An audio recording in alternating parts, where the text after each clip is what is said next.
सरकार ने 8वें वेतन आयोग को अभी से लागू करने का जो सवाल कई सारे संगठन उठा रहे थे उसको सरकार ने स्पष्टता दी है। सूत्र ये बता रहे हैं कि अभी नहीं आएगा 8वां वेतन आयोग। साथ ही साथ ये भी कहा गया है कि इसमें सरकार को कोई जल्दी नहीं है। सरकार इस वेतन आयोग की जो सिफारिशें हैं उसको जनवरी 2026 से पहले लागू नहीं करेगी।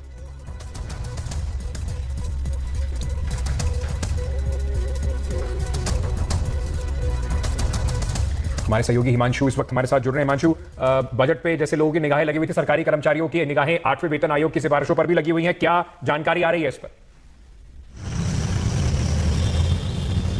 देखिए, एक वरिष्ठ अधिकारी ने मुझे बताया है कि सरकार इस बारे में जल्दबाजी में नहीं है।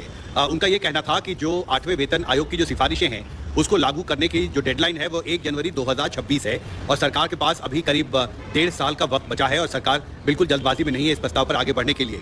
उस अधिकारी ने यह भी कहा है कि पिछली बार जो 7वें वेतन आयोग का गठन का जो ऐलान किया गया था वो यूपीए सरकार ने किया था और जो कैबिनेट है उसने टर्म्स ऑफ रेफरेंस 28 फरवरी 2014 को अप्रूव किया था और उसके बाद उसका ऐलान किया गया था। लेकिन इस बार ऐसी कोई बाध्यता नहीं है सरकार के पास कि वो जल्दी इसका गठन करे और मुझे लगता है कि इसकी जो उम्मीद थी और जो मांग की जा रही थी सरकार से, विशेषकर वित्त मंत्री से और कैबिनेट सचिव से, उन कर्मचारी यूनियंस को निश्चित तौर पर इस खबर से जरूर निराशा होगी कि सरकार इस बारे में आगे बढ़ने के लिए बिल्कुल जल्दबाजी में नहीं है। जी नमस्कार दोस्तों, आज का बजट बहुत ही महत्वपूर्ण रहा, परंतु क्या कर्मचारियों के लिए कितना महत्वपूर्ण रहा? कर्मचारियों के लिए कुर्सी का पिटारा खोला है या फिर बेड न्यूज सामने आई है या फिर 50% कर्मचारियों को एनपीएस में ही संशोधन करके ही पेंशन देने का प्लान रिवाइज कमेटी ने बनाया है। 8वां वेतन आएगा या नहीं आएगा, इस पर भी पूरी चर्चा हम कर लेते हैं। दोस्तों आज वित्त मंत्री निर्मला सीतारमण ने कर्मचारियों को देने की बजाय कर्मचारियों से लेने का है वादा कर दिया। सामाजिक सुरक्षा लाभ में सुधार हेतु एनपीएस में नियोजककर्ता द्वारा किए जा रहे योगदान को कर्मचारी के वेतन के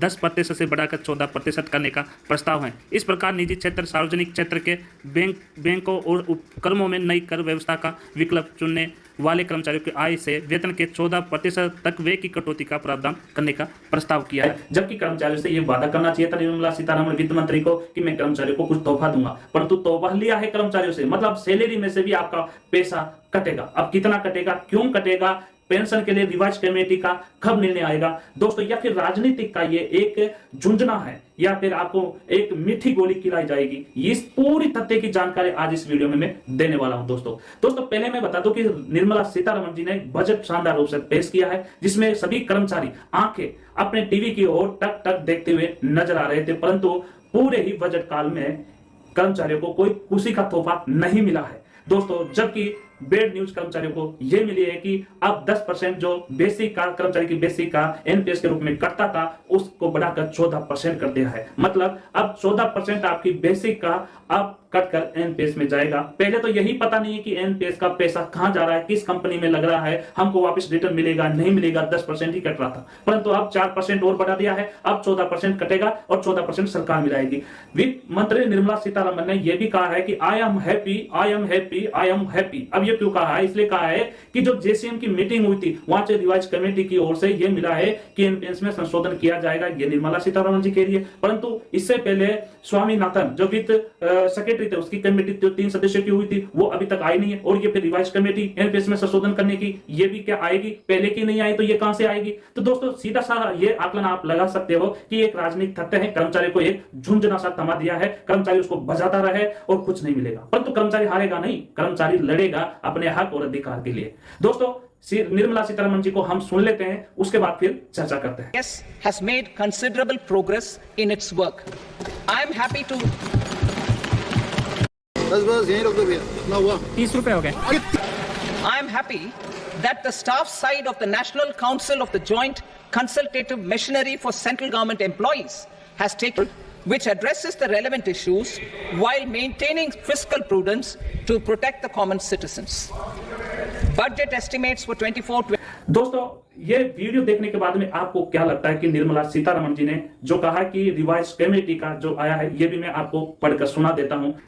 नई पेंशन योजना एनपीएस की समीक्षा के लिए गठित समिति ने अपने काम में पर्याप्त प्रगति की है। मुझे खुशी है कि केंद्रीय सरकारी कर्मचारी के लिए संयुक्त परामर्शदात्री मशीनरी की राष्ट्रीय परिषद के कर्मचारी पक्ष ने रचनात्मक दृष्टिकोण अपनाया है। एक ऐसा समाधान निकाला जाएगा जिसमें प्रशासनिक मुद्दों का समाधान होगा और साथ ही आम जनता के हितों की सुरक्षा के लिए राजकोष से दूरदर्शिता भी बनाई रखा जाएगा। और रिवाइज कमेटी में ये कहा गया कि जो धन खजाना है, जो कोष है, जो भारत का कोष है, वित्त कोष है, उसको देखते हुए रिवाइज कमेटी ने एनपीएस में ही संशोधन का निर्णय लिया है। अब ये क्या निर्णय कब आएगा? पहले भी निर्णय लिया था, जो स्वामीनाथन मतलब वित्त सेक्रेटरी की सदस्य के रूप में 3 सदस्यों की कमेटी बनी थी, उसका ये कमेटी का फैसला नहीं दिया गया है। तो ये रिवाइज कमेटी का फैसला कब आएगा? जबकि वित्त मंत्री जी ने 10% बेसिक के अनुसार काटने के बजाय 14% और ले लिया है, मतलब कर्मचारियों को और ही पैसा ले लिया है देने की बजाय। अब बताइए ये कर्मचारियों में कैसे विश्वास होगा कि हमको कुछ मिलेगा आने वाले समय में?